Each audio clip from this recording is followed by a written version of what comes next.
இந்த வீடு கொச்சியில் லொக்கேட் ஆயிருக்குது. பார்க்குறதுக்கு ஒரு ஹாண்டட் ஹவுஸ் மாதிரி இருக்குல்ல. ஆனால் இந்த வீட்டை பார்த்தோன்னே எங்களுக்கு ஒரு மறக்க முடியாத விஷயம் ஞாபகம் வந்தது. என்னன்னா 3 இயர்ஸ் முன்னாடி நானும் என் ஹஸ்பண்டும் கோவா போயிருக்கும்போது ஒரு மவுண்டனுக்கு மேலே தனியாக ஒரு பங்களா இருந்தது. அந்த பங்களாவில் எங்களுக்கு ஸ்டே பண்ணணும்னு ஆசையாக இருந்ததுனால ஒரு 3 டேஸ்க்கு அந்த பங்களா புக் பண்ணியிருந்தோம். ஆக்சுவலி அந்த வீட்டில் வேறு யாருமே இல்லை. நானும் என்னோட ஹஸ்பண்ட் மட்டும்தான் ஸ்டே பண்ணியிருந்தோம். செக்இன் பண்ணிவிட்டு வீட்டுக்குள்ளே என்டர் ஆகிறதுக்கு ஒரு கால் மட்டும்தான் எடுத்து வச்சேன். கீழே விழுந்துட்டேன். எப்படி விழுந்தேன்னு இன்னும் வரைக்கும் தெரியாது. ஆனால் முட்டிலையும் கையிலையும் செம்ம அடி வாங்கியிருந்தேன். அந்த வீட்டுக்குள்ளே என்டர் ஆனதுலேருந்து ஏதோ ஒரு நெகட்டிவ் வைப் தப்பாகவே ஃபீல் ஆச்சு.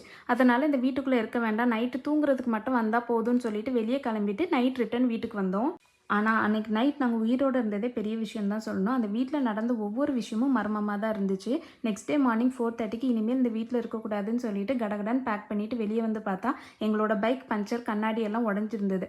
பைக் பஞ்சர் ஆனாலும் பரவாயில்லன்னு சொல்லிட்டு தள்ளிட்டே வெளியே கிளம்பிட்டோம். வெளியே வந்து விசாரிச்சதுக்கப்புறம் தான் தெரிஞ்சது அது ஒரு ஹாண்டட் ஹவுஸ்னு. உங்களுக்கு இந்த மாதிரி எக்ஸ்பீரியன்ஸ் இருக்கான்னு கமெண்ட்ஸில் சொல்லுங்கள்.